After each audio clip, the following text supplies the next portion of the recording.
নমস্কার। আমাদের এখানে পন্ডিচেরিতে এই সময়টা তামিল ওদের মাসের যে নাম হয় সেই হিসেবে আর নক্ষত্র হয় সেই হিসেবে এটা হলো অগ্নি নক্ষত্রের মাস। অতএব ভীষণ বেশি পুরোপুরি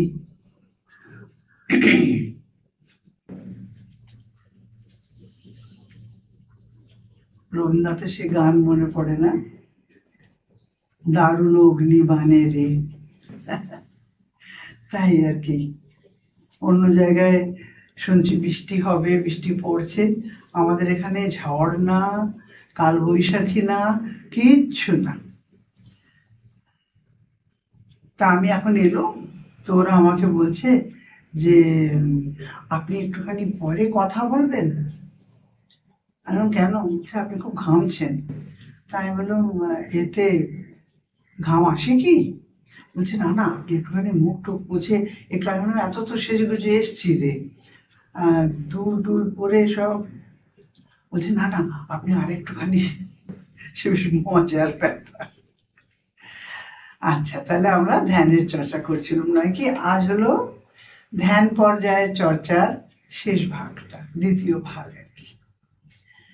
আমরা আগের বারে যেখানে শেষ করেছিলাম সেটা সাক্ষী চেতনার সম্বন্ধে কথা বলে আমরা শেষ করেছিলাম। সাক্ষী চেতনাটা হচ্ছে যে চেতনাটা আমাদের আত্মার, যেটা আমাদের চৈত্য পুরুষের, আমাদের আত্মার, আমাদের ভেতরে সবচেয়ে বেশি অভ্যন্তরে, যেটা সাক্ষী চেতনা মানে যেটা দেখে, যেটা কিছু কাজ করে না, যেটা প্রকৃতির কার্যকলাপ দেখে।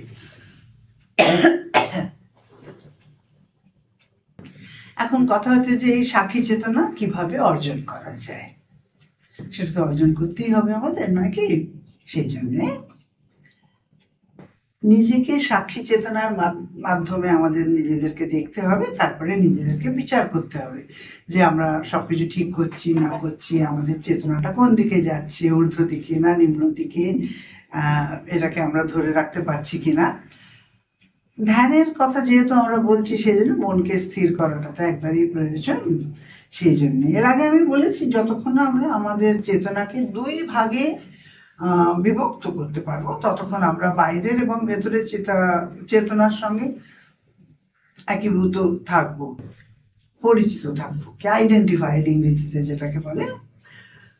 এবং সেই অবস্থায় ধ্যান আসা সম্ভব নয়। এই জন্য প্রথমেই এই দুই চেতনাকে পৃথক করতে শেখা দরকার, যার জন্যে মা শ্রী অরবিন্দ বারবার বলছেন যে নিজেকে বাইরে থেকে দেখো, অবজেক্টিভলি দেখো, তাহলে বুঝতে পারবে যে তুমি কাকে দেখছো। নিজের মধ্যে থেকে আমরা দেখতে পারবো না নিজেদেরকে। এটি অর্জনের জন্য প্রথম ধাপে যখন আমরা ধ্যান করতে বসি আর কি, তখন একাগ্রতা, ধ্যান করতে বসার জন্য সবসময় একাগ্রতার দরকার, দের নো ডাউট অ্যাবাউট ইট। ধরুন আমরা আমাদের ইষ্ট দেবতার রূপের ওপর, তার মুখমণ্ডলের ওপর, চরণের ওপর, কি সে মূর্তির উপরে চিন্তা করে ধ্যান শুরু করলাম। প্রথম ধাপটা ধ্যান যখন আমরা করতে বসি, তখন প্রথম ঠাকুরের চিন্তা আসে, ভালো চিন্তা আসে, ঈশ্বর চিন্তা আসে, ওনার মূর্তির চিন্তা আসে, সবকিছু কিছুক্ষণ ধরে আমরা বেশ সেগুলোর মধ্যে মনোনিবেশ করে বসতে পারি, থাকতে পারি। কিন্তু তারপরে কখন সে 5 মিনিটে কি 10 মিনিটে কি 7 মিনিটে কি 12 মিনিটে, কখন যে কিছুক্ষণ পরে হঠাৎ কিভাবে আমাদের মন অন্যদিকে চলে যায়, অন্য বিষয়ে ধরে ফেলে, সেটা আমরা অলমোস্ট বুঝতেও পারি না। তারপর কিছুক্ষণ পরে, মানে এটা আমার যা হয়েছে সেই জন্য বলছি, আমি দেখি কি, আমরা হাউসওয়াইফ তো, আমাকে বাজারে যেতে হয়, আমাকে তরকারি কিনতে হয়, শাক কিনতে হয়, ফল পাকড় কিনতে হয়, সবকিছু আমার বাড়িতে আমিই করি, তো এখনো করি। তো আমি দেখছি যে আমি বাজারে গিয়ে তরি তরকারি কিনছি, ইস ইস ইস ইস ইস ইস। এ কি হলো রে বাবা আমার, তখন এত লাগে মনে, নয় কি?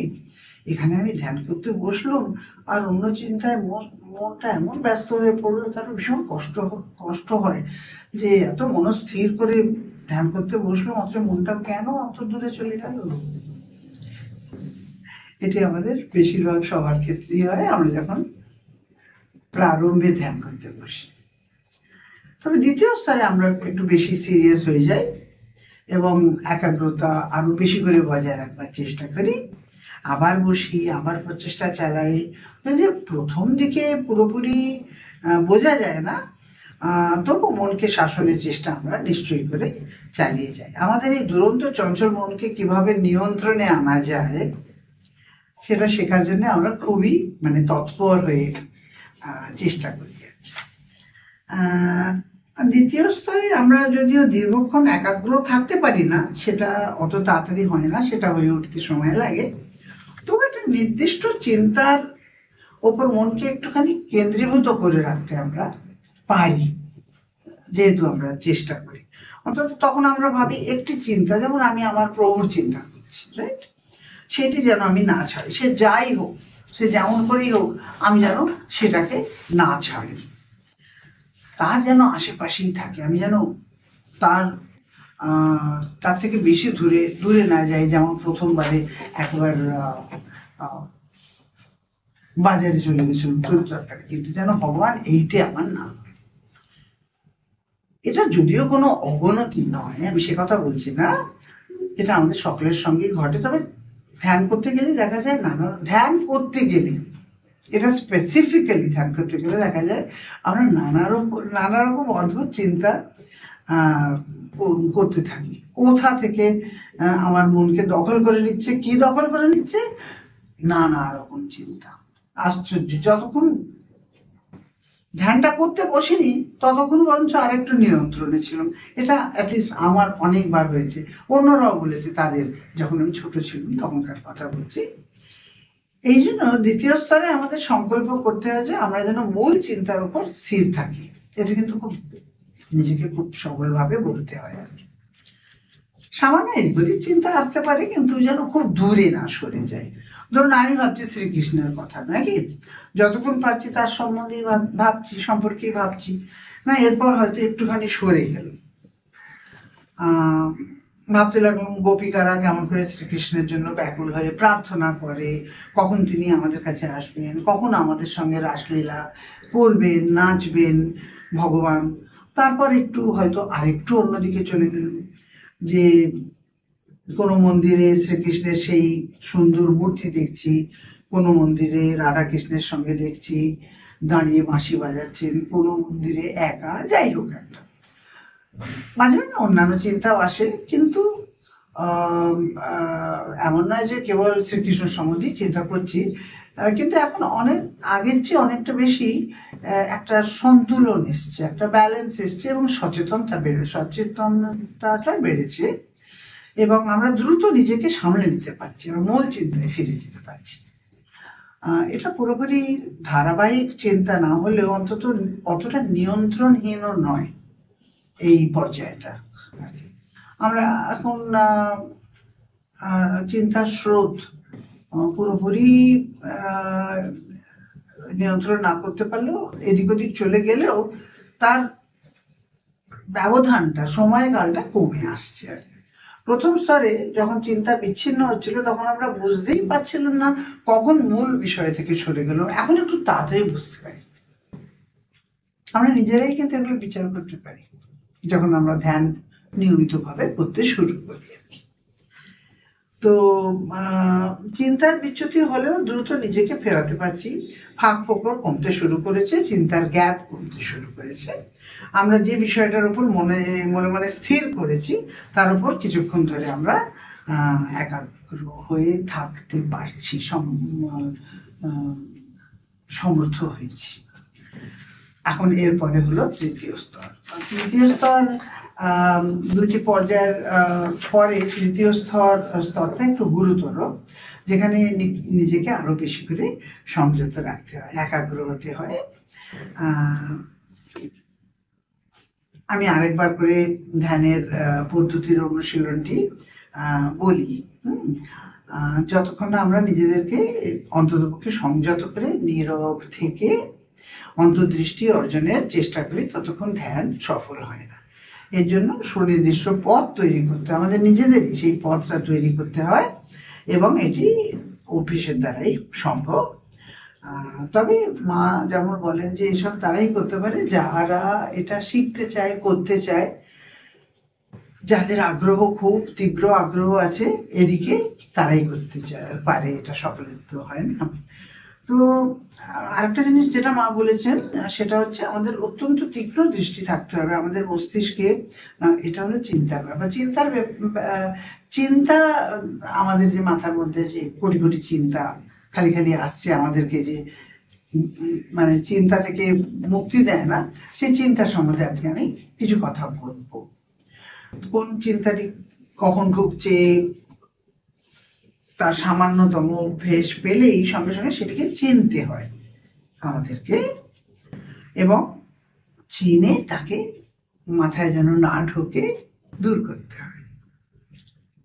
আমাদের দৃষ্টি যেন চিলের মতো তীক্ষ্ণ হয়, যেমন চিল উঁচু পাহাড় থেকে ঘাসের মধ্যে খরগোশটা দেখতে পাই, ঠিক তেমনি এত একাগ্র থাকতে হয় এই চিন্তার বিষয়ের কথা বলছি। চিন্তা কখন ঢুকছে সেটা যদি আমরা জানতে চাই, আর জানতে হবেও, এই কয়েকটা অভ্যেস আছে আধ্যাত্মিক জগতে, সমস্ত যুগে, আমাদের যুগে না, সব যুগে ধ্যানের বিষয়টা একই। অবশ্য ধ্যানের নানা রকম প্রক্রিয়া আছে, আমাদেরটা আমাদের মতো, যেমন মা বলেছেন। এই প্রক্রিয়ার মধ্যে দিয়ে যেতে যেতে ধীরে ধীরে আমি যখন আত্মবিশ্বাসী হয়ে যাব, অর্থাৎ আত্মবিশ্বাসী মানে বেশি করে সচেতন হয়ে যাব আর কি, তখন যে কোনো চিন্তা আমার মাথায় ঢুকতেই, উদয় হতেই আমি সেটাকে বুঝতে পারবো, জানতে পারবো, এবং সেটাকে আমি সরিয়েও দিতে পারবো। আর এটা যখন আমি করতে পারবো নিয়মিত অভ্যাসের পরে, এটা একটা বড় পাওয়া, বড় প্রাপ্তি। আপনারা হয়তো ভাবছেন শ্রীকৃষ্ণের কথা বলতে বলতে দিদি হঠাৎ এইসব চিন্তা ফিন্তার কথা কেন বলছে, কিন্তু তার একটা কারণ আছে আমার মনে হয়। আমার মনে হলো যে যখন আমি পয়েন্টগুলো লিখছিলাম যে এটা একটু বললে ভালো আর কি। যদিও এই প্রশ্নটা যদি আপনাদের মাথায় আসে, এটা খুবই স্বাভাবিক আর কি। আমরা যখন ছোট ছিলাম, যখন বড়রা আমাদের আশ্রমেতে ধ্যানের বিষয়ে আমরা কখনো জিজ্ঞেস করতো, মন তো এত চঞ্চল, আর সে 20, 22, 25, 26 বছরে তো আরো বেশি চঞ্চল। সে ওনারা যখন বলতেন, আমার এখনো মনে আছে, এক একজনরা বলতেন খাতা পেন্সিল নিয়ে এসো, লেখো, একটার পর একটা লেখো, যা বলছি শুনে শুনে লেখো। সেই প্রকারে অভ্যেস করবে। তারা এত মানে সিনসিয়ারলি বলতেন আর কি। তো সেই জন্যে একটু ধৈর্য ধরে আলোচনা করাটা ভালো, ডিসকাস করাটা ভালো, তার কারণ জিনিসটা এমনিতে খুবই শক্ত, সময় সাপেক্ষ। সেই জন্য একটু বারবার নিজেকে মনে করিয়ে দেওয়া ভালো। এখন পর্যন্ত আমি অন্তত এটা জানি, আপনারা তো এমনিতেও করেন ধ্যান নিশ্চয়ই, কিন্তু আমি যা চর্চা করছি লাস্ট 5 মাস ধরে, জানুয়ারি, ফেব্রুয়ারি, মার্চ, এপ্রিল, মে, এটা মে মাস নয় কি, প্রত্যেকটাই সাধনার অন্তর্গত নয় কি? আর আপনারা যদি, আর প্রত্যেকটাই যেমন মা বলেছেন, সর্বানন্দ বলেছেন, আপনারা যদি সেই অনুসারে নিজেকে এর মধ্যে সঠিকভাবে এ করে ফেলতে পারছেন এই অভ্যেসের মধ্যে, তার মানে তাহলে আপনারা নিজেরাই নিজেদের সম্বন্ধে জানতে পারবেন, আপনারা কোথায় আছেন এবং কতটা অর্জন করতে পেরেছেন। অবশ্য সময় লাগে, আমি সে কথা বলছি না, তবে এই জিনিসটা এমন একটা যে এর মধ্যে একবার ঢুকলে আর মানুষ বেরোয়ও না, এর একটা আলাদা রকম আকর্ষণ আছে। ঠিক আছে, তাহলে এখন আমি একটা এমন অবস্থায় নিশ্চয়ই পৌঁছেছি যেখানে চিন্তা উদয় হতে সেটা চিনতে পারি এবং কিছুটা সরিয়ে দিতে সক্ষম। হ্যাঁ, এখন আমাদের বুঝতে হবে যে এটা হলো শুধুই অনুভূতি কিংবা অভিজ্ঞতার বিষয়, ঠিক আছে? আমি কিন্তু চিন্তাকে এখনো দেখতে পাচ্ছি না, আমি অনুভব করতে পারছি। এখন এটা মা মা বলেছেন, যেটা আমি এখন বলতে যাচ্ছি, যে মা বলেছেন যে যখন তুমি দিনে অন্তত 0.5 ঘন্টা একেবারে শান্তভাবে নিজের মধ্যে স্থির থাকতে পারবে, তখন তুমি চিন্তাগুলোকে দেখতে পাবে। মানে সেই টাইপের ধ্যান একটা আলাদা জিনিস। আমরা 0.5 ঘন্টা বুঝতে পারি, কিন্তু মনের মধ্যে কি চলছে সেটা আলাদা কথা। তো তখন মা বলছেন যে তখন সেই চিন্তার প্রকৃতিটা কি, সেই চিন্তাগুলোকে তোমরা দেখো। ব্যাপারটা হচ্ছে যে অনুভব করা, জানা এবং দেখা, এই তিনটে জিনিসের মধ্যে পার্থক্য রয়েছে। আমি এখন অনুভব করছি যে এই একটি চিন্তা আমার মধ্যে আসছে এবং আমি সেটাকে ফিরিয়ে দিতে পারছি। এটা ডেফিনেটলি অনেকটা নিয়ন্ত্রণের ব্যাপার, লক্ষণ। অন্তত আমি বুঝতে পারছি যে এটি ঘটছে, যেটা একটা মানে গুরুত্বপূর্ণ বিষয়। কিন্তু চিন্তাকে দেখতে পাওয়াটা আরো বেশি ইম্পর্টেন্ট, সেটা আরো পরবর্তী স্তরে। ঠিক আছে, চলো তাহলে আমি এখন ফিরে যাই শ্রীকৃষ্ণের কাছে, নয়তো আপনারা আমাকে বলবেন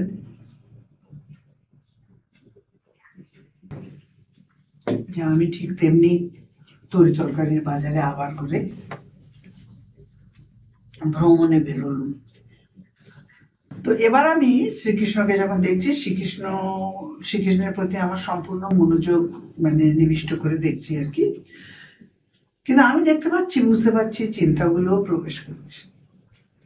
ঠিক আছে, এটা একটা গুরুত্বপূর্ণ স্টেজ, যেখানে আমি দেখতে পাচ্ছি চিন্তাগুলো ঢুকছে আর আমিও শ্রীকৃষ্ণকে দেখছি। ঠিক আছে, তখন চিন্তাগুলো যেন আমাকে বলে উঠছে যে শ্রীকৃষ্ণের দিকে তাকিও না, আমাদের দিকে তাকাও। তুমি তো জানো আমরা এসছি, আমাদের দিকে কেন তাকাচ্ছ না?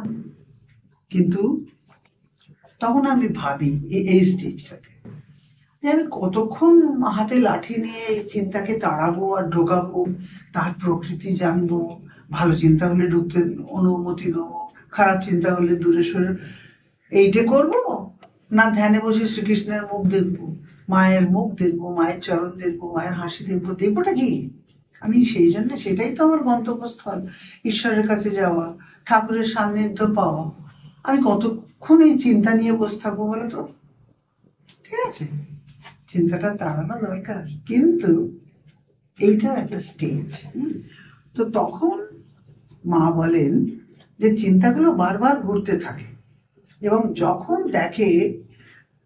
তারা যখন দেখে যে তোমার মনের মধ্যে আর সে প্রভাব বিস্তার করতে পারছে না। চিন্তাগুলো আসে কি জন্যে? কুচিন্তা, সুচিন্তা, নানা রকমের, যেন আমাদের মধ্যে একটা প্রভাব বিস্তার করতে পারে, যেন আমাদেরকে কোথাও একটা আমাদের দিয়ে কিছু একটা করাতে পারে, ভালো কি মন্দ, বেশিরভাগ মন্দটা। সেটা অবশ্য আমাদের নিজেদের গুণের উপরে ডিপেন্ড করে। কিন্তু মা বলছেন যে আস্তে আস্তে যখন তারা দেখে যে আর আমাদের পাত্তা দিচ্ছে না, এর মন এখন সম্পূর্ণভাবে ঈশ্বরের উপর নিবিষ্ট হয়ে গেছে, তখন মা বলেন যারা আস্তে আস্তে ঘোরাফেরা করে, কিছুক্ষণ ঘোরাফেরা করার পর বিদায় নিয়ে চলে যায়। They go out, they go away by themselves. তো আমি যখন চিন্তাগুলোকে সত্যিকারের ভাবে দেখতে পাই, তখন আমাকে নিজেকে বলতে হবে যে দেখো, তুমি বিরক্ত হইও না, আমি আর তোমার দিকে দেখবো না, কেন এখন আমার দৃষ্টি বদলে গেছে, আমার ধ্যেয় বদলে গেছে, আমার স্থল বদলে গেছে। আমি একটা বিরাট যজ্ঞে যোগদান করেছি, আমাকে আমার প্রভুর সঙ্গে সাক্ষাৎকার করতে হবে। তো তুমি আর এসো না, তুমি কিন্তু বিরক্ত হইও না। ঠিক আছে, আমরা যদি ধৈর্য ধরে এই প্রক্রিয়ার মধ্যে দিয়ে যেতে পারি তবে আমরা ধীরে ধীরে মা বলেন যে প্রত্যাহার থেকে, যাকে বলে উইথড্রল, রিজেকশন, বৈরাগ্য, এক এক ধরনের বৈরাগ্য, অমনি টাইপের বৈরাগ্য আমাদের ইন্টিগ্রাল যোগে নেই। প্রত্যাহার হলো বর্জন, রিজেকশন, আমি গ্রহণ করব না। তুমি এসেছো, ঠিক আছে, ঘুরে ফিরে চলে যাও, আমি কিন্তু তোমাকে আহ্বানও করিনি, তুমি এসছো, ঠিক আছে, ঘুরে ফিরে চলে যাও, আমার এখন ব্যাপারটা আলাদা, তুমি আমার কাছে আর এসো না। এই চেতনা মা বলেছেন আমাদের মধ্যে বিকশিত করতে হবে। বাইরের জীবনের বহু বহু বিষয়ের সঙ্গে প্রত্যাহার না করতে পারলে শুধু চিন্তাকে যদি আমরা সরিয়ে রাখি সেটা তাহলে যথেষ্ট নয়। আমাদেরকে বাইরের বহু কিছুর সঙ্গে নিজেকে বিচ্ছিন্ন করে নিতে হবে। সমস্ত নিম্ন প্রবৃত্তির প্রবল আকর্ষণ আমাদের টেনে নিয়ে যায় তো, এবং সেই আকর্ষণের কারণেই আমরা এই পৃথিবীতে ডিস্ট্রাক্টেড হয়ে যাই কিংবা ভেসে যাই। এখন যদি ধ্যানের মধ্যে আস্তে আস্তে প্রবেশ করতে পারো তাহলে এক বিশেষ ধরনের অনুভূতি হবে। এটা আমি আগেও হয়তো বলেছি, নিজে পড়তে থাকি তো অনেক সময় মনে হয় আবার আবার করে বলছি না তো, তবে তা হয় না, সেই জন্য আমি লিখে নিই, আমি সব আমার নোটসগুলো সব লেখা আছে। কেননা মাও এক কথা বলেন, শ্রী অরবিন্দ এক কথা বলেন, অনেক জায়গায় গীতাতেও একরকম কথা, তো সেই জন্যে মানে it's not really repetition, I don't mean it like that, তবে যেন পুনরাবৃত্তি তেমন না হয় সেটাই আমি বলতে চেষ্টা করছি। তো ধ্যানের মধ্যে আমরা প্রপারলি যখন ভেতরে ঢুকতে পারবো তখন একটা বিশেষ ধরনের অনুভূতি, সেটা হচ্ছে এমন এক স্থান যেখানে যাওয়ার জন্যে কোনো অর্থের প্রয়োজন নেই, কোনো টিকিটের প্রয়োজন নেই। প্রয়োজনটা কি আছে? একটা প্রগাঢ় ভক্তি, একটা অনমনীয় দৃঢ় মনোবল, নিরলস ও অবিচ্ছিন্ন প্রচেষ্টা এবং ঈশ্বরের পরম কৃপা। সেই সান্নিধ্যের সামান্যতম ইঙ্গিত যদি আমরা পাই তাহলে আমাদের জীবনধারা পাল্টে যায়। তবে সেখানে পৌঁছতে সময় লাগে। রামপ্রসাদ বলেছেন না, বড় বাধা পেয়ে কামনা ভুলেছি, বড় দাগা পেয়ে বাসনা তেজেছি, অনেক কেঁদেছি কাঁদিতে পারি না, বুক ফেটে ভেঙে যায়।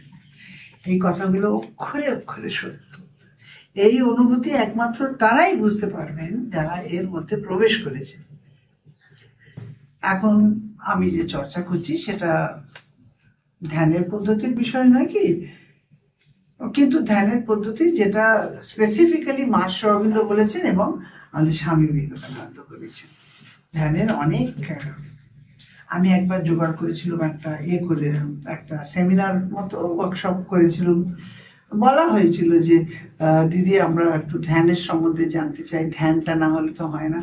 সে তখন আমি তা বেশ অনেক বছর আগে, তখন আমি ভাবলাম যে ঠিক আছে, ওরা ধ্যানের সম্বন্ধে জানতে চায়,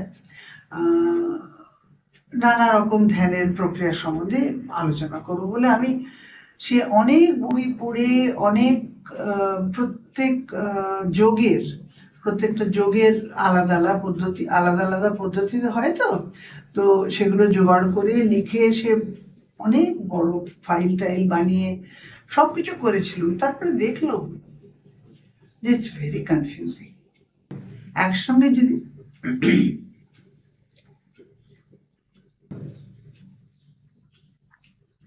একসঙ্গে যদি আমরা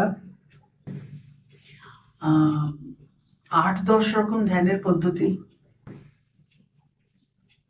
সম্বন্ধে 3 দিনের ওয়ার্কশপে আলোচনা করি তাহলে এটা এত কনফিউজিং হয়ে যায় যে তারা আমাকে পরে সত্যি বলেছিল যে আমরা অনেক কিছু শিখলুম, জানলুম, কিছুটা প্র্যাকটিসের মতো করলুম, কয়েকটা প্র্যাকটিক্যাল সেশন টাইপেরও ছিল, কিন্তু দিদি আমরা বুঝতে পারছি না কোনটা ধরবো। তো তারপরে তো আমি বুঝলুম, তারপরে আমার তখন সে অনেকদিন আগেকার কথা বলছি, তখন অনেক পড়া ছিল। তো তো তখন আমি ভাবলাম যে বেটার হয় মাস্টার রবীন্দ্র যেটা বলেছে, স্বামী বিবেকানন্দ যেটা বলেছে, আমরা যদি তাইতে মনোনিবেশ করি তাহলে আমাদের জীবন অতিবাহিত হয়ে যাবে। এটা করতে করতেই তার কিছুমাত্র বিন্দুমাত্র ফল পাওয়ার জন্য আমাদের পুরো জীবন কেটে যাবে। তাহলে আমার জেনে কি দরকার আমার অন্য কিছু? ঠিক আছে, মেন্টাল কিউরিওসিটি একটা আলাদা জিনিস, জানতে ইচ্ছে করে সেটা একটা আলাদা জিনিস। আমার এখনো মনে আছে কত যে বই শেষকালে আমি দিয়ে দিলাম, বইগুলো আর্টিকেলগুলো, লেখাগুলো, রেফারেন্সেসগুলো। আমি বললাম, না না, কোনো দরকার নেই। আমরা ছোটবেলা থেকে যা করেছি, আমাদের এখানে বড়রা যা বলেছেন করতে, মেন জিনিসগুলো, সেগুলোই আমরা করি। আমাদের তার চেয়ে বেশি দরকার নেই। It can get to be very very confusing.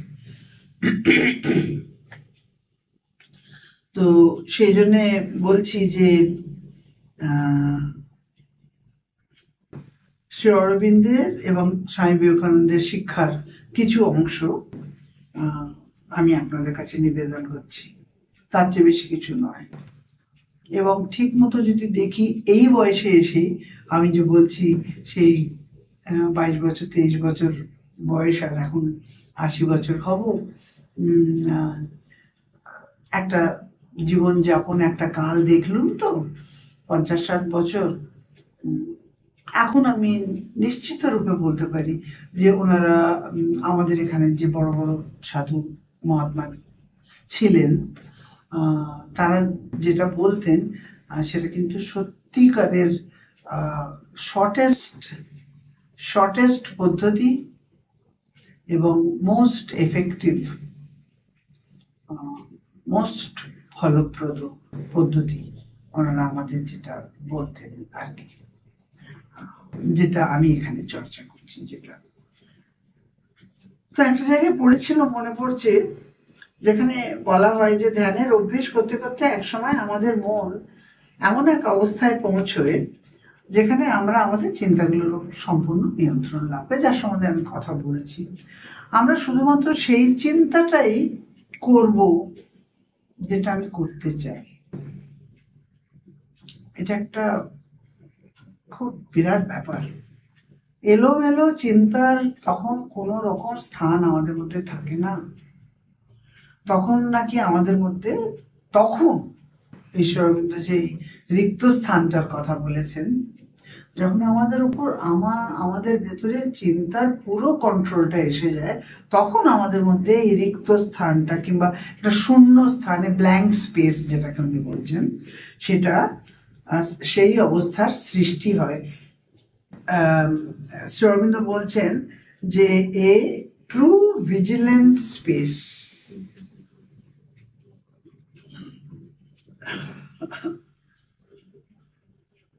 একটি প্রকৃত জাগ্রত শূন্যতা, একটা ফাঁকা জায়গা আমাদের অন্তরে তৈরি হয়। সেখানেই আধ্যাত্মিক অনুভূতি, না what's important, this is very important to learn. যে মা একবার বলেছিলেন, আমার এখনো মনে পড়ে, সে চিঠির বিষয়ে। আমি এইসব উল্টোপাল্টা কথা বলতে বলতে না দেরি হয়ে যায়, শেষ হয় না।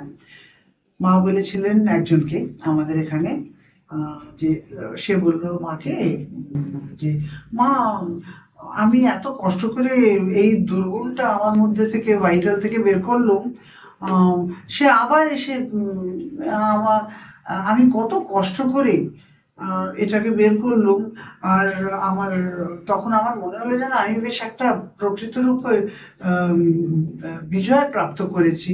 আর তারপরেতে আবার এটা চলে এসছে, আবার করে আমাকে দখল করেছে, আমাকে আবার সেমনি করে কাজ করতে হবে, এটা কেন? তখন মা বলেছিলেন যে যে জায়গাটা তুমি যে যে বিজয় প্রাপ্তি করেছিলে, সেই জায়গাটা শূন্য হয়ে গেল না? তোমার মধ্যে একটা খারাপ জিনিস, তোমার মধ্যে একটা ছিল, ঠিক আছে, আমাদের মধ্যে হিংসে কিংবা ক্রোধ, যাই হোক একটা নিম্ন প্রকৃতি, সেটা একটা জায়গা অকিউপাই করছে নাকি। সেটাকে যখন আমি তাড়াতে পারলুম মায়ের কৃপায়, চৈত্য পুরুষের সান্নিধ্যে, হেল্প পেয়ে, সব কিছু করে নিজেকে খুব করে টেনে ধরে রেখে সব কিছু সাধনার মধ্যে থেকে গিয়ে সব কিছু করে সেটা যখন চলে গেল, সেটা একটা রিক্ত স্থান হল। হ্যাঁ, তখন মা বললেন, সেটাকে তুমি কি দিয়ে ভরলে? এই চিঠিগুলো বেশ মজার, জানেন। অনেক চিঠি আছে যেগুলো না বেরোয়নি, পাবলিশ হয়নি, কিন্তু আমরা এখানে যেহেতু বহুদিন আছি সেজন্য অনেক কিছু জানতে পারি। কিন্তু জানাটা ইম্পর্টেন্ট নয়, করাটা ইম্পর্টেন্ট। জানা তো আমরা কত কিছুই তো জানি বই পড়ে করে করে, কিন্তু যখন করতে যাই তখন হয় মুশকিল। তো যাই হোক, তো মা তখন বলেছিলেন যে সেই জায়গাটা তুমি, যে আলোয় তোমায় ভরা উচিত ছিল সেই জায়গাটা তুমি বলতে পারোনি, সেই জন্যে সেই ফাঁক দেখে সেখানে চলে এসছে। তো সেমনি আমরা যখন চিন্তাকে কন্ট্রোল করতে পারছি, সেই জায়গাটা, যে ফাঁকের জায়গাটা, সেই রিক্ত জায়গাটা যে তৈরি হচ্ছে, ট্রু ভিজিলেন্স স্পেস, এই ফাঁকা জায়গাটা আমাদের অন্তরে যেটা তৈরি হচ্ছে, সেখানেই আধ্যাত্মিক অনুভূতি এবং উচ্চ স্তরের অভিজ্ঞতাগুলি অবতরণ করে। আমাদের অভ্যন্তরে সেগুলোর তখন উদয় হবে, জ্ঞানের উদয় তখন। এখন আমরা ধ্যানের ব্যবহারিক দিকটা চর্চা করি। দেখুন, এই বারবারই আমি এই কথাটা বলছি যে পুরো বিষয়টা আমি করছি তো, কিন্তু বিষয়টা তো খুবই গম্ভীর। যেমন বললাম না, আমাদের সেই তখন আমরা ছোট ছিলাম, তো মন খুবই বেশি চঞ্চল। তো এখনো জানি না কতটা অচঞ্চল হয়েছি, কতটা স্থির হতে পেরেছি, কিন্তু তবুও সেই পরিমাণে আর কি। তা বলতেন যে খাতা পেন্সিল নিয়ে বসো। তখন আমার তখন MA হয়ে, বিএড হয়ে, MAd হয়ে, আমার বেশ আই মিন মাই mid-20s। তখন আমাদেরকে ঠিক মনে হতো যেন 9-10 বছরের করে ছেলে মেয়েদের বলা হচ্ছে যে খাতা পেন্সিল নিয়ে এখানে বসো, তেমনি। আর আমরা বসতুম। আর আশ্রমের ঘর তো, একটা চেয়ার পর্যন্ত হতো না, কেউ কারোর খাটে বসতো না, খাটের ওপর একটা মাদুর পাতা থাকতো, কেউ কারোর খাটে বসবে না। খাটটা খুব একটা ইম্পর্টেন্ট জায়গা, পার্সোনাল জায়গা। যারা সাধনা করে তাদের জন্য, তারা খাটে বসে মেডিটেশন করে কি যেটা আমরা খালি তখন বলতাম যে এই রে বাবা, খাটে বসলে কি হয়েছে, খাটই তো, আর একটাই তো চেয়ার যেখানে যে সাধকের ঘর বসবেন। আর আমরা কোথায় বসবো গেলে? তখন আমরা ধপধপ করে আর একটা মাদুর হতো, সেই মাদুরটা মাটিতে পেতে ধপধপ করে মাটিতে বসতুম। তখন চেয়ারটার কিছু তেমন ছিল না, একটা টেবিল, একটা চেয়ার, একটা খাট, একটা কুঁজো, আর কি একটা ছোট্ট আলনা, আর একটা ছোট্ট দেখে আলমারি, যাতে তার জামা কাপড়। মানে এই হলো সাধকের ঘর। তার চেয়ে বেশি আর কিচ্ছু না, কিচ্ছু থাকতো না। একটা গেলাস, একটা পুজো, একটা থালা বাটি পর্যন্ত থাকতো না, সবাই ডাইনিং রুমে গিয়ে খেত। এখন তো অন্যরকম হয়ে গেছে, একেবারেই আলাদা হয়ে গেছে, সময়ও পাল্টে গেছে। তো তাহলে কথা কি হলো, যে আমি যতক্ষণ না নিজেকে সম্পূর্ণ পর্যবেক্ষণ করতে পারি, আমার ভেতরেও বাইরে ক্রমাগত কি ঘটছে, আমি কেমন আছি, অস্থির বা শান্ত, চিন্তিত বা বিব্রত, এইসব বুঝতে না পারি, ততক্ষণ এটা বোঝা সম্ভব নয়। তো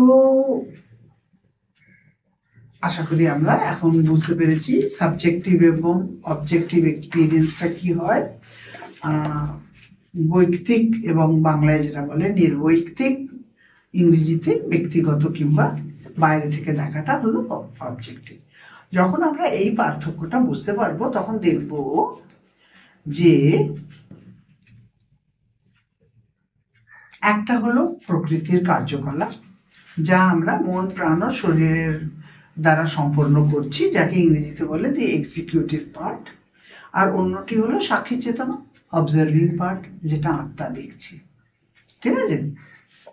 এখন আমরা শ্রীকৃষ্ণের উপর ধ্যানের কথা বলছিলাম, তো ঠিক আছে। তো আমরা শ্রীকৃষ্ণকে নিয়েছি ধ্যানের বিষয় করে, নয় কি? প্রথম স্তরে যেমন আমি দেখছি শ্রীকৃষ্ণ বাঁশি বাজাচ্ছেন, বাঁশি দেখে আমার, এটা আমরা চর্চা করেছি যখন আমার মনটা প্রথম এতে, রাইট? আপনারা হয়তো বলছেন যে আমি কেন বারবার করে বলছি, সত্যি বারবার করেই বলছি। কেন বলুন তো? বুড়ো হয়ে গেছি বলে? কিন্তু আরো একটা কারণ আছে, কেননা এটা এত শক্ত বিষয় যে বারবার করে নিজেদেরকে মনে করাতে হয় আর কি। ঠিক আছে, বাঁশি দেখে আবার প্রথম স্তর তো মনে পড়লো হরিপ্রসাদ চৌরাশিয়া বাঁশি বাজান। ওনার বাঁশিটা তো কত বড়, সেখানে বাঁশিটা তো এত ছোট। আর আমাদের গ্রামেও তো ছেলেরা বাঁশি বাজাতো, আবার সেই গ্রামে তো কত ভালো হাওয়া, কত ভালো তরি তরকারি। তারপরে আবার মনটা, পরিচর্যা তো সবকিছু শুকনো, এখানে কিছুই স্বাদ নেই, গঙ্গার মাটি নয় তো আপনাদের মতো কলকাতার। এই আর কি করতে করতে বুঝলো যে শ্রীকৃষ্ণকে ভালোবাসলেও মন তাকে ধরে রাখতে পারছে না। ঠিক আছে, এই সম্বন্ধে আমরা কথা বলেছি যে এটা আমাদের বাস্তব প্রথম স্তর। নিজেকে প্রশিক্ষিত করতে যেহেতু সময় লাগে, তারপরে দ্বিতীয় পর্যায়ে যখন শুরু হয় আমরা নিজেকে কঠোরভাবে নিয়ন্ত্রণ করি, মানসিক প্রতিজ্ঞা করি, ধ্যানে বসি। আবার দেখি প্রথমে শ্রীকৃষ্ণ বাঁশি বাজাচ্ছেন, তারপর আশেপাশে দেখি গোপিকারা মুগ্ধ হয়ে শুনছে। তখন ভাবি এর সুন্দর সুন্দর মহিলারা, এরা কে রে বাবা? এত সুন্দর সুন্দর রাসলীলার চিত্রকলা তো আমরা কত ছবিতে দেখেছি, পেন্টিংয়ে দেখেছি, রাজস্থানে মিনিয়েচার পেন্টিংয়ে দেখেছি। শ্রীকৃষ্ণর ওপর কত গান আছে, ভজন আছে, আমিও তো কত ভজন গেয়েছি। তারপর মনে পড়ে বাঙালিদের, আমাদের সে বৈষ্ণবদের কীর্তনাবলী। তো এখন আমি দেখি যে আমার ধ্যানের পরিধি কিছুটা সংকুচিত হয়েছে। আগের মতো এলোমেলো এলোমেলো চিন্তা, এদিক ওদিক চিন্তা করছি, কিন্তু সবের মধ্যেই আশেপাশে শ্রীকৃষ্ণ আশেপাশেই আছি আর কি। ঠিক আছে, তো তো আমি তখন বুঝতে পারছি যে আমার কিছুটা মানে এগিয়েছি, আমি একটুখানি নিশ্চয়ই অন্তত পক্ষে আমি এগিয়েছি। আর একটা চিন্তা থেকে আরেকটা বিষয়ের চিন্তার প্রবণতাটা আমার একটু কমেছে এবং ব্যবধানটা একটু কমেছে। তো অত দ্রুত আমার চিন্তাধারার পরিবর্তন হচ্ছে না। একটা চিন্তা বেশ অনেকক্ষণ ধরে আমি ধরে আছি, পরের চিন্তাটাও করছি, যেটা সেটা শ্রীকৃষ্ণর আশেপাশে। এইটি হলো আমাদের দ্বিতীয় ধাপ। হ্যাঁ, তারপরে যে তৃতীয় ধাপ পেরিয়ে, এটা হলো একটা গুরুত্বপূর্ণ স্তর। এটা কি হলো? আমি দেখতে পাচ্ছি শ্রীকৃষ্ণ সম্বন্ধেই ভাবছি। এবারে না হয় বাল গোপাল রূপটিও দেখতে পাচ্ছি, অত্যন্ত সুন্দর। এবং কোথায় কোথায় গেছিলাম শ্রীকৃষ্ণর মন্দিরে, সেসব আমি আমার মনে যেগুলো গভীরভাবে গেঁথে রয়েছে তার সম্বন্ধে আমি চিন্তা করছি। কোনো কোনো মন্দিরের, শ্রীকৃষ্ণের মন্দিরের প্রসাদটা কি অপূর্ব স্বাদ, অবিস্মরণীয়। তারপর লীলাময় প্রভু এলেন। এবারে চিন্তা করছি আমাদের প্রভুর কাছে জেলে এলেন, কলকাতার জেলে যেখানে আপনারা থাকেন, এবং সেখানে এসে কত উপদেশ দিলেন। তার ফরওয়ার্ড যাবার পথ, রাস্তাটা পুরো তার সম্বন্ধে বললেন। তারপরে স্বামী বিবেকানন্দ এসে কিরকম করে আমাদের শ্রীঅরবিন্দকে সুপ্রমেন্টালের পথটা দেখালেন ইত্যাদি। এসব চিন্তা করার পরে তারপরে আবার শ্রীকৃষ্ণ সম্বন্ধে ভাবছি, উনি তো বিপ্লবী অবতার, নয় কি? এই সময় একটা টার্নিং পয়েন্ট আমাদের মধ্যে এলো। যখন আমরা ধ্যান করি, করতে করতে যে বিষয়েই ধ্যান করি, একটা মোড় আসে, একটা টার্নিং পয়েন্ট। সেটা কি হলো? চিন্তাগুলো চলেছে ধাবমান, কিন্তু বারবার একটা হচ্ছে মূল কেন্দ্র বিন্দুতে এসে পৌঁছচ্ছে, সেই এক চিন্তাতেই, সেই ভগবানের চিন্তাতেই এসে পৌঁছচ্ছে। এমনি করে ধাপে ধাপে আমরা যখন এগিয়ে যাচ্ছি, একটা চিন্তা থেকে আরেকটা চিন্তার মধ্যে ব্যবধানও বেশি হতে থাকে। মানে আমি সেই চিন্তাটা অনেকক্ষণ ধরে ধরে রাখতে পারি, আমার মনটা অত হচ্ছে না, অত বেশি ছুটে চলছে না আর কি।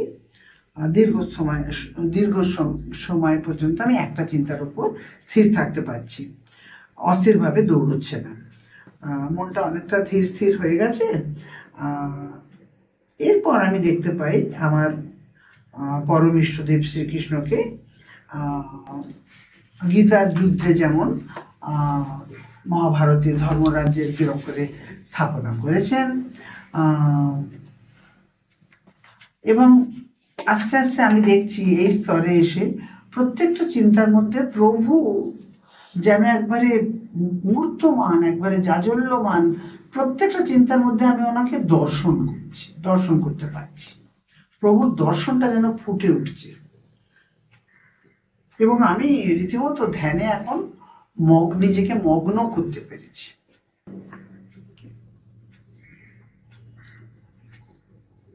এর পরবর্তীকালে আমাদের মধ্যে আর একটা জিনিস উদয় হয়, সেটা হচ্ছে আমার ইচ্ছা শক্তি আমার চিন্তার উপর কার্যকর হতে শুরু করে। ইচ্ছা শক্তি, উইল পাওয়ার, ডিটারমিনেশন, এটা আমাদের একটা নতুন প্রাপ্তি, ঠিক আছে, একটা নতুন শক্তি, একটা নতুন উপলব্ধি আর কি।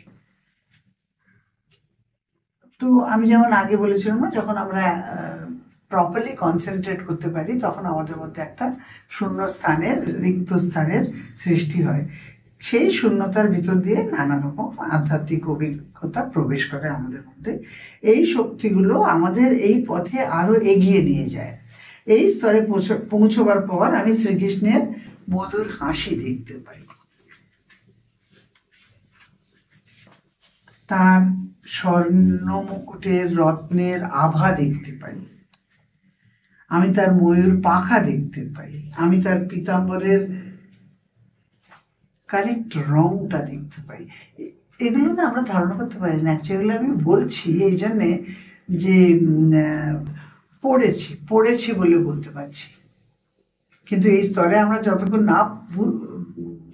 না ঢুকতে পারবো নিজেরা বলতে পারবো না। তবে কিছু জনেরা, আমি যখন ছোট ছিলাম তখনকার কথা বলছি, আবার বারবার ফিরে যাচ্ছি, তার কারণ সেমনি মানুষরা আর নেই যারা আমাদেরকে বিস্তারিতভাবে বলতে পারতেন এইগুলো, কেন তাদের উপলব্ধি ছিল, তারা দেখেছেন। এমনি মানুষের সঙ্গে আমরা সঙ্গ করতে পেরেছি একটা সময়, একটা যুগে আর কি, আমাদের খুব সৌভাগ্য ছিল আর কি। তো সেই স্তরগুলো একবারে আলাদা, আমরা সেই স্তরে পৌঁছতে পারলে সেগুলো বুঝতে পারবো অ্যাকচুয়ালি। তো তখন আমি তার বস্ত্র এবং আভরণগুলো দেখতে পাই। তখন আমার দৃষ্টি শুধুমাত্র সেই প্রভুর ওপরেই আটকে গেছে।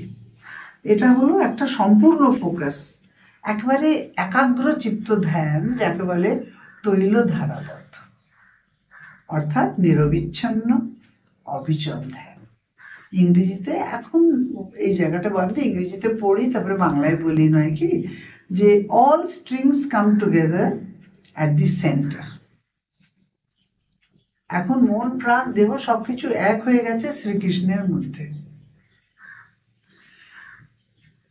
এখন এক ধরনের সম্পূর্ণ নিশ্চলতা আমি প্রাপ্ত করেছি। নিশ্চলতা মানে আর কি, কোনো কিছুই আর এখানে নড়ছে না। এই অবস্থায় আমার মন বাইরের আবহাওয়া থেকে সম্পূর্ণ বিচ্ছিন্ন হয়ে গেছে। এখন আমি নিজের দিকে তাকাতে পারছি। এখনই আমি প্রকৃত ধ্যানের অধিকারী। এই পর্যায়ে এসে আমি বলতে পারি যে আমি ধ্যান করতে পারি। শ্রী অরবিন্দ মা বলেছেন, এই দ্রষ্টা ভাব যেন আমাদের সারাদিনের প্রতিটি কাজে, প্রতিটি চিন্তায় অন্তর্ভুক্ত থাকে। আমরা যদি আমাদের সত্তার, পরম সত্তার সঙ্গে নিজেকে যুক্ত করতে না পারি, তাহলে আমাদের আধ্যাত্মিক যাত্রা সঠিকভাবে শুরু হয় না। তো সেই জন্য বলছি। তাহলে এখন আমরা ধ্যান কিভাবে করা যায়, ধ্যান করার পদ্ধতিগুলো কি, একটার পর একটা স্তর কিভাবে আমাদের মধ্যে নামে, এসব বিষয়ে কিছুটা আলোচনা করতে সমর্থ হয়েছি।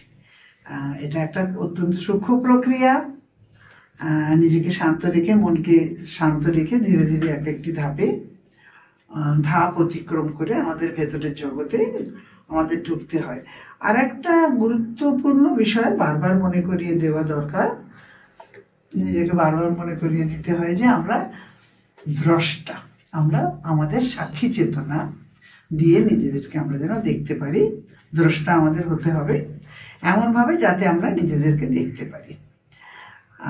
আমাদের এমন এক সাক্ষী দর্শন বা উইটনেস কনসাসনেস অর্জন করতে হবে, যার চর্চাটা আমরা বেশ 2-3 বার ধরে করেছি, আমি আর করার দরকার নেই। এবং দ্রষ্টা মানে কি? তবু তিনি যিনি দেখেন, যিনি পর্যবেক্ষণ করেন। তিনি কাকে দেখছেন? উনি দ্রষ্টা দৃশ্যকে দেখছেন। দৃশ্যটা কি? দৃশ্যটা হচ্ছে আমি, আমার যে প্রকৃতি, যার মধ্যে নিম্ন প্রকৃতি আছে, উচ্চ প্রকৃতি আছে, সত্য রজ তম সব ধরনের উপাদানের মিশ্রণ রয়েছে, সেই আমি। এই প্রকৃতির কার্যকলাপ অহংকার, কামনা, বাসনা, আসক্তি দ্বারা চালিত হয়, আমরা জানি। সেই জন্যই তার শুদ্ধিকরণ বা পিউরিফিকেশন একান্তভাবে দরকার, নাকি? এবং এই শুদ্ধিকরণ তখনই সম্ভব হয় যখন আমরা নিজেদেরকে দ্রষ্টা হিসেবে দেখতে পাই।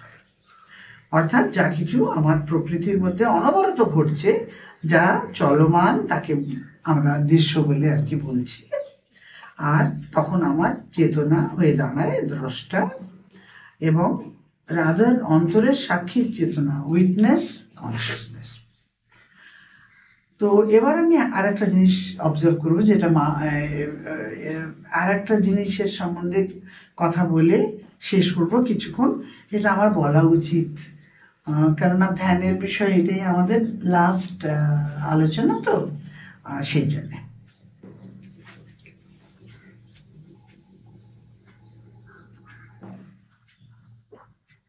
এটা আমাদের মা বলেছেন, একই ব্যাপার, আমাদের চিন্তাধারাকে কিভাবে ধাপে ধাপে উন্নীত করতে হয়, কিভাবে এক একটি স্তর অতিক্রম করে সাধনায় আর কি আরো গভীরে প্রবেশ করতে হয়। প্রথম বিষয়টি মা যা বলেছেন তা হলো concentration in self observation. Concentration in self observation অর্থাৎ নিজের ওপর গভীর মনোযোগ সহকারে পর্যবেক্ষণ করা। যখন আমি নিজেকে দ্রষ্টা রূপে কল্পনা করি, তখন আমি আমার প্রকৃতিকে তীক্ষ্ণ দৃষ্টিতে পর্যবেক্ষণ করি, অত্যন্ত সূক্ষ্ম ও সজাগ দৃষ্টিতে, যেন ধ্যানের মতো স্থির হয়ে বসে নিজের মধ্যে ঢুকে যাচ্ছি এবং প্রতিটি আভ্যন্তরীণ গঠন ও গতিবিধিকে গভীরভাবে দেখছি। ইংরেজিতে যেটা মা বলছেন কিন অ্যাটেনশন, অর্থাৎ প্রবল মনোযোগতার সঙ্গে। এই পর্যবেক্ষণ যদি আমি যথাযথ একাগ্রতা এবং ধ্যানস্থ হয়ে প্রতিদিন কথাটা যেন আমরা না ভুলি। এই চর্চাগুলো আমাদের চর্চার জন্য করছি না, আমরা করবার জন্য করছি, জীবনে প্রতিফলিত করবার জন্য করছি, মাকে আমাদের মধ্যে আনবার জন্য করছি। মা আমাদের মধ্যে এসে কোথায় বসবেন, কোথায় মাকে রাখবো, সেই জায়গাটা তৈরি করবার জন্য করছি। এখন আমরা যে অবস্থায় আছি, মা এসে দাঁড়াতে পারবেন না আমাদের মধ্যে।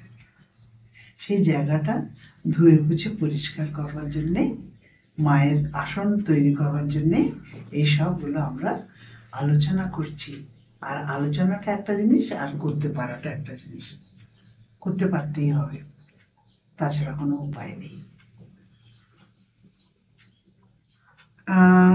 তাহলে এই নিজস্ব অন্তর্দর্শন এমন এক শক্তিতে রূপান্তরিত হয় যা আমার চিন্তাগুলোকেও নিয়ন্ত্রণ করতে শুরু করে। This is important.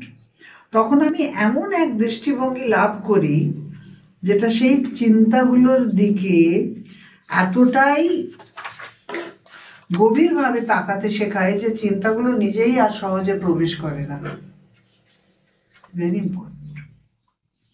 বিশেষ করে যেসব চিন্তা অসুচি, অপবিত্র, অসংযত, নেতিবাচক, বিভ্রান্তিকর এবং সংসারমুখী হয়, সেগুলো আমাদের মধ্যে প্রবেশ করতে তখন আস্তে আস্তে নিজেকে যখন আমরা পবিত্র করতে শুরু করি,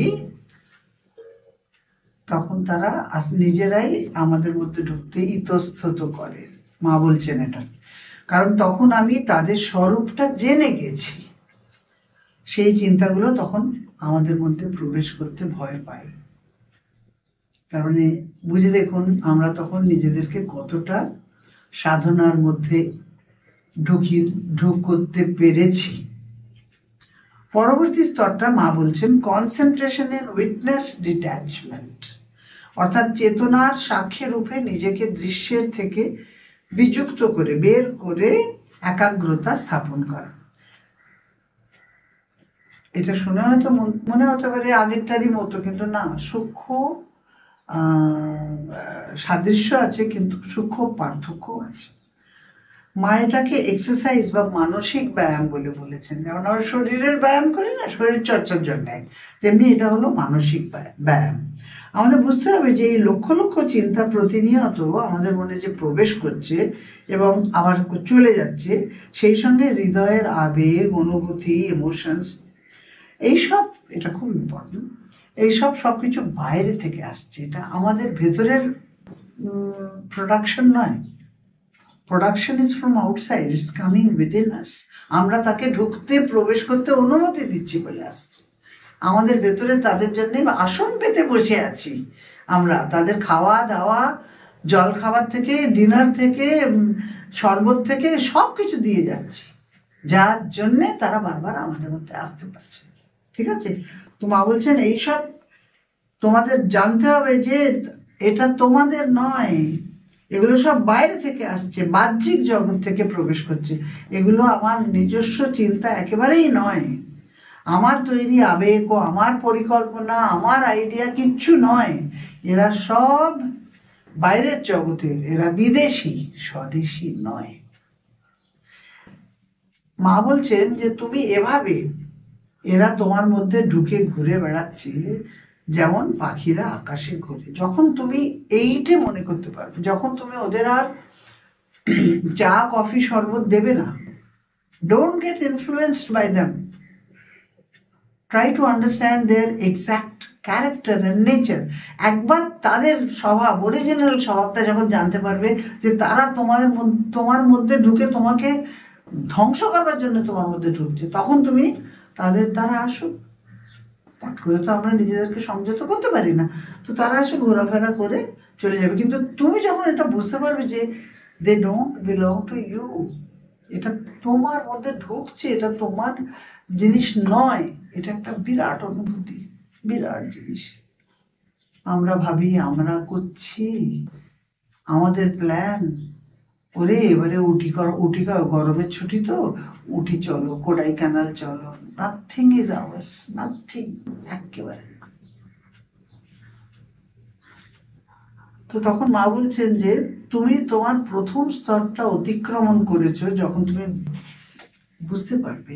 এগুলো জানা তো আমি তো বলছি বই পড়ে, আর অনেক কিছু অনেকটা করবার পরে আমরা বুঝতে পারি। এটা আমি সেটাও বলছি যে এমন নয় যে জীবনটা বৃথা আর আমাদের কোনো উপলব্ধি হবে না, সে কথা বলছি না।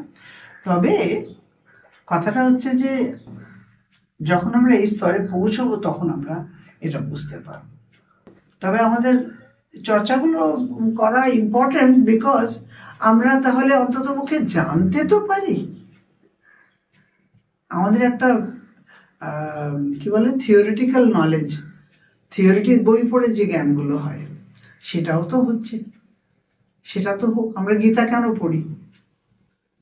তারপরে যখন সময় আসে, জীবনে যখন দুর্যোগ আসে, তখন আমরা মনে তো করি না, কেননা পড়েছি শ্রীকৃষ্ণ কি বলেছেন, কিরম করে নিজেকে এই আসক্তি থেকে বের করতে হবে, কিরম করে কেউ মরে গেলে আমাদেরকে কিভাবে ওটা গ্রহণ করতে হয়। যাতা সেহি ধ্রুব মৃত্যু, তখন মনে পড়ে শ্রীকৃষ্ণ বলেছেন, কেন বলেছেন। তো পড়াশোনারও একটা মূল্য আছে, নয় কি? তখন তুমি বলতে পারবে ঠিক আছে, চিন্তাধারাকে আসুক, কিছু হবে না, কিন্তু সেটা তোমাকে আর ভাসিয়ে দেবে না, এই সংসারের মধ্যে। তোমাকে আর টেনে নিয়ে যেতে পারবে না। যখন তুমি জানবে যে এরা আসতে আসুক, চলে যাবে আস্তে আস্তে, আস্তে আস্তে চলেও যায়, তখন তুমি নিজের সেই রিক্ত স্থানটা তখন আমাদের মধ্যে হয়। কেননা রিক্ত স্থানটা এই জন্য হয় যে তাদের তো কাজই হলো আমাদেরকে নানাভাবে প্রভাবিত করা। তাদেরকে যখন আমি ঢুকতে দিচ্ছি না, তাদের যখন ক্যারেক্টারটা, চরিত্রটা আমি বুঝে গেছি, তখন সেই জায়গাটা আমাদের মধ্যে তৈরি হয়। তারপর এমন এক সময় আসে যখন সাক্ষী পুরুষ, আমাদের আত্মা, আমরা যাকে চৈত্য পুরুষ বলি বেশিরভাগ, উনি আরো বেশি শান্ত হয়ে ওঠেন। আর যখন সেই স্তরে আমরা আসি, তখন আমাদের প্রকৃতি, মানে আমাদের অন্তরের সেই প্রকৃতি, আমাদের মধ্যে যেটা বাসনা, কামনা, আসক্তিপূর্ণ যে প্রকৃতি, সেটাও তার উদ্দেশ্য সাধনের জন্য কোনো অনুমতি পায় না। তখন সেও ধীরে ধীরে শান্ত হয়ে যায়, নিঃশব্দ হয়ে যায়, এবং সেও বোঝে যে বাতাসে পরিবর্তন এসেছে, বৃষ্টি নামবে, কেমন যেন সবকিছু শীতল হয়ে যাচ্ছে, কিংবা বসন্ত আসছে, পরিবর্তনটা সে বোঝে। তো সেই জন্য আমরা যদি প্রকৃত জ্ঞান অর্জন করতে চাই, তাহলে আমাদের এই ইনার কনসিয়াসনেস কিংবা অন্তর্জাগতিক চেতনা, সেটা আমাদের পেতেই হবে। তবেই আমরা সত্যিকারের জ্ঞান লাভ করতে পারবো, যেটা শুধুমাত্র ইনফরমেশন নয়, তথ্য নয়, সেটা সত্যিকারের জ্ঞান, একটা গভীর উপলব্ধি। আর তৃতীয় জিনিসটাকে মা যেটা বলেছেন, সেটা হচ্ছে লিবারেশন, মুক্তি। আমরা যখন প্রথম দুটি অনুশীলনে পারদর্শী হয়ে উঠি, স্টেজ বাই স্টেজ, অনেক কষ্টসাধ্য, তো সময় অনেক লাগে। যখন আমরা পারদর্শী হয়ে উঠি, তখন আমাদের অন্তরের গভীরে যে শূন্যতার কথাটা বলছিল, সেইটা তৈরি হয়। এবং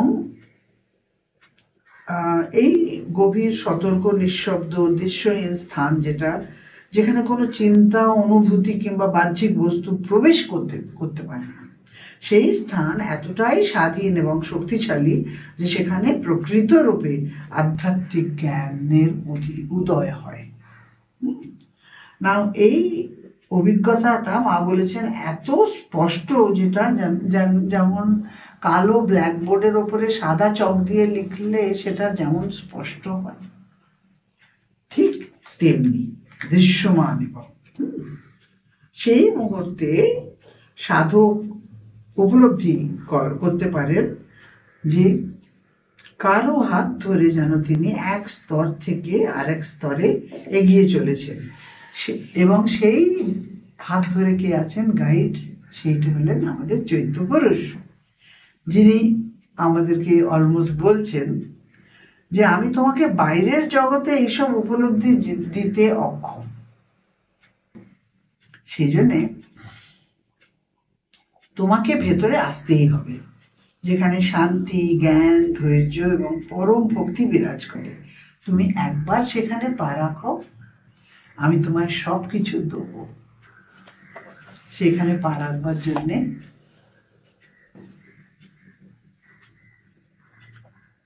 ধ্যান করতে পারা দরকার, অপরিহার্য, অতি আবশ্যক, ইন্ডিসপেন্সিবল এই রূপে ধ্যান। এবং মা যেটা বারবার বলছেন, নিয়মিত অনুশীলন হলো চিন্তাগুলোকে কিভাবে আমাদের চেতনায় প্রবেশ করতে না দেওয়া, তাদের আস্তে আস্তে বাইরে বের করে দেওয়া। মনে গভীর সিদ্ধান্ত নিতে হবে যে আমরা যেন এই পথে ঠিকমতো ভাবে চলতে পারি।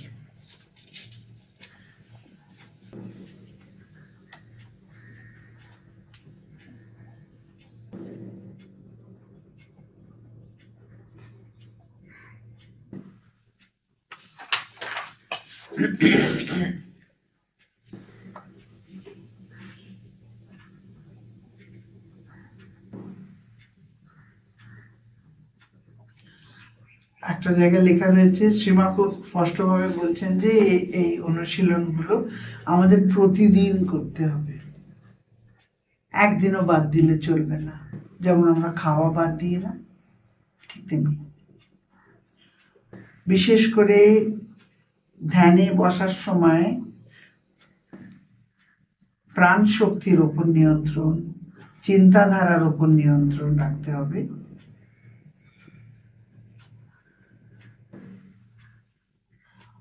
অনেকগুলো নোটস আছে, সময় নেই, আর 5 মিনিট হয়তো সময় আছে। আমি এক কাজ করি, যুগলদার বইতে উনি একটা জায়গায় খুব সুন্দর করে ধ্যানের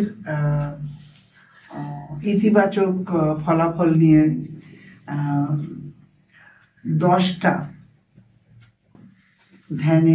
ধ্যান করতে পারলে কি কি লাভ হয় সেটা বলে শেষ করছি। হ্যাঁ, এত গরম, বড় জল তেষ্টা পায়।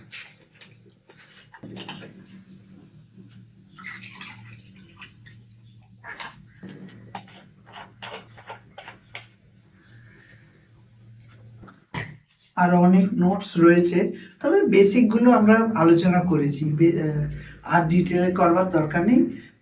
বাকি যা আমাদের করবার সেটা আপনারা করছেন, আমরা সকলেই করতে চেষ্টা করছি, করা উচিত। না করতে পারলে দুঃখ পাওয়ার জন্য। কোনোদিনও নিজের ওপর সংযম, যেটা ইয়ম নিয়ম সংযম, এই নিয়মগুলো, এই নিয়ম পালন না করতে পারলে সংযমটা কখনো আসবে না। আর সংযমটা না এলে প্রত্যাহার আসবে না, একেবারেই আসবে না। আর প্রত্যাহার না হলে ইয়ম নিয়ম সংযম আসন প্রাণায়াম প্রত্যাহার ধ্যান ধারণা সমাধি কিছুই হবে না। অতএব এ পথে চলতে হলে অনিবার্য রূপে আমাদের এটা করতেই হবে। প্রথমটা হচ্ছে to establish and stabilize a new experience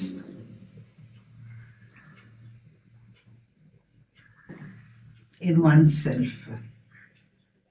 নিজের মধ্যে নতুন উপলব্ধির স্থাপনা,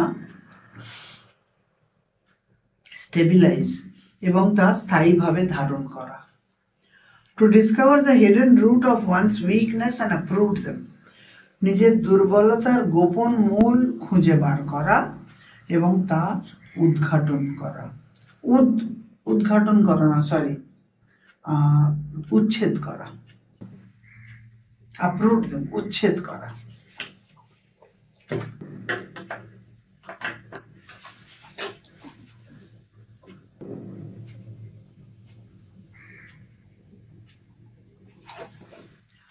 তৃতীয়টা হচ্ছে to call down knowledge, power, purity and bliss into oneself. নিজের মধ্যে জ্ঞান, শক্তি, পিউরিটি পবিত্রতা এবং ব্লিস আনন্দের আহ্বান করা। এগুলো আমরা পাই, এগুলো পাওয়া, এগুলো আমাদের প্রাপ্তি, এই সাধনার পথের প্রাপ্তি, ধ্যানের পথের প্রাপ্তি। চতুর্থটা হচ্ছে to see the divine in all manifestations. সর্বভূতের মাঝে ঈশ্বরের সত্তার উপলব্ধি করা। পঞ্চমটা হচ্ছে to discover one's psychic being. নিজের আত্মার কিংবা চৈত্য সত্তার সঙ্গে সাক্ষাৎ লাভ করা। ছয়টা হচ্ছে to purify the habitual impure nature. অভ্যাসবশত সঞ্চিত অশুদ্ধ স্বভাবকে শুদ্ধ করা। সপ্তমটা হচ্ছে to find solutions to the problems of life.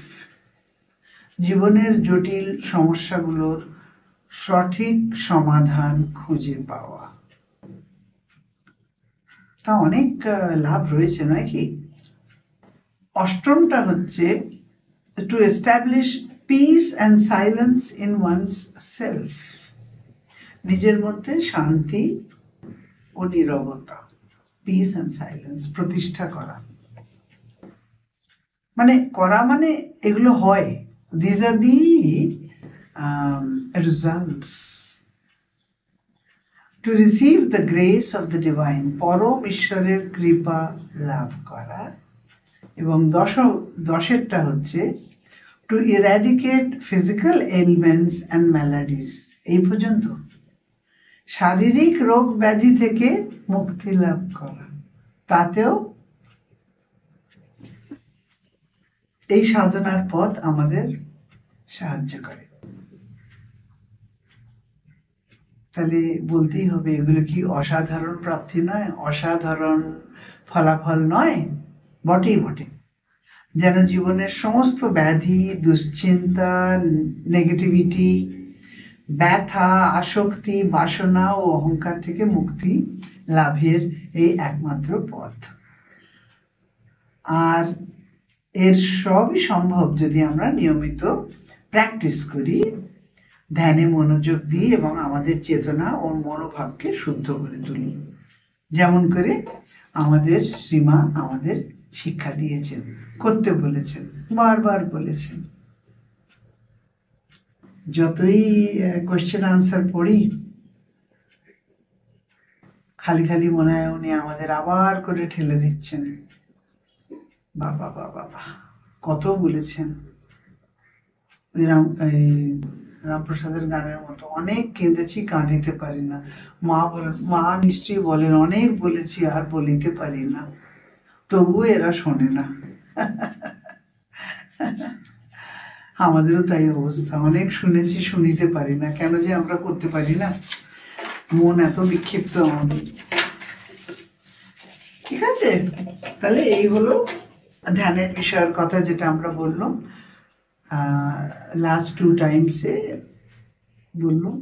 পরের বারে মনে হয় পরের বছরে যদি আমাদের 14 পুরুষের ওপর আলোচনা করতে হয়, তাহলে তার আগে এখন আরো কয়েকটা বিষয় আমাদের একটু জেনে নিতে হয়, যেটা আমরা নিশ্চয়ই, যার সম্বন্ধে আমরা চর্চা করবই করব। পরের বারে মোস্ট প্রবাবলি কিরম করে করতে পারা যায়, নিজেদেরকে কিরম করে সশক্ত করে আমরা যেন তুলতে পারি, সেই বিষয়ে ভাবছি কথা বলবো। হাউ টু গেইন সেলফ মাস্টারি। কেন মা বারবার বলতেন যে be a master, do not remain a slave. সত্যি আমরা বাসনা কামনার দ্বারা এমনভাবে চালিত যে আমরা সত্যি কৃত দাস, আমরা একেবারেই দাস। আমাদের জীবন মুক্তির জীবন নয়, আমরা দাস। So how to gain self mastery, তার উপরে একটু আলোচনা করব, অন্তত পক্ষে কয়েকটা মেন পয়েন্টসের আলোচনা করব। ঠিক আছে, তাহলে আজকে রাখলো, পরের বারে আবার দেখা হবে। আমরা সকলেই যেন ভালো থাকি। সময়টা খুব সুবিধের নয়, দেশের সময়ের কথা বলছি, দেখি কি হয়। মহাশয় অরবিন্দ তো বলেইছেন যে পাকিস্তান আমাদের সঙ্গে, আমরা একসঙ্গে আবার করে মিলিত হব। কিন্তু যেহেতু আমরা দুবার তো শুনিনি কথা, একবার ছিল ক্রিস্প মিশন, যেটা শ্রী অরবিন্দ বলেছিলেন, তখন শুনিনি। আমাদের বিভাগ হবার আগে, আর তারপরে যখন লাল বাহাদুর শাস্ত্রীর সময় 17 কিলোমিটার মাত্র ছিল করাচি যাওয়ার, করাচি না লাহোর জয় করবার জন্যে, তখনও আমরা ফিরে এলাম। মা বললেন যে হি ওয়াজ এ উইক উইলড ম্যান, মানে সেই এটাও ভগবান আমাদের দিয়েছিলেন, আমরা করতে পারিনি। সেই সময়গুলো যখন চলে গেছে, তখন এখন তো মা বলছেন যে, মানে তারপরে তো মা বলেছেন না যে যুদ্ধ থ্রু হবে না, পাকিস্তান আমাদের দেশে ফিরে আসবে, নিজেদের মধ্যেই ওরা 5টা ভাগে বিভক্ত হয়ে যাবে, নিজেদের ভেতরে ইমপ্লোশন ইনসাইড, তারপরেতে ওরা ইন্ডিয়ার কাছে আসবে। তবে তার আগে কত যে এই সংহার দেখব, সেটাই আর কি মন খারাপ করে, এইটি আর কি। আমাদের জানাশোনা কয়েকজন স্টুডেন্ট আছে, কয়েকটা ফ্যামিলি আছে যারা কাশ্মীরের একটু সেই সবের দিকে থাকে।